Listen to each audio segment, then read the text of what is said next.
अस्सलाम वालेकुम, welcome to my any other new blog. उम्मीद करती हूँ आप सब खैरियत से होंगे। आज फ्राइडे के डे है और आज हम बना रहे हैं बीफ पुलाव। ऑयल गर्म होने के साथ इसमें मैंने डाल दिए खड़े मसाले।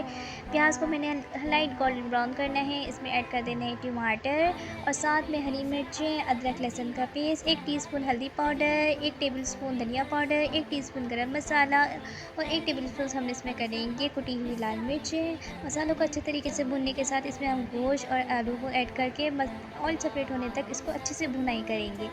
गोश्त में हम इतना पानी डालेंगे जितने कि हमारा गोश्त गल जाए। गोश्त गलने के बाद इसमें हम डाल देंगे अपने चावल जो हमने पहले से भिगाए हुए रखे हुए थे। चावलों के अंदर मैंने 1.5 गिलास पानी डाला है। अब हम इसके बाद उसको दम पर रखेंगे। दम लगने के बाद मज़ेदार किस्म का हमारा ये बीफ पुलाव रेडी है, जो बहुत ही ईज़ी कम स्पाइसेस के साथ इसको मैंने रेडी किया है। उम्मीद करती हूँ आप इसको ट्राई करेंगे और मुझे सब्सक्राइब कर लीजिए। लास्ट में वीडियो अच्छी लगी है तो प्लीज़ लाइक एंड शेयर।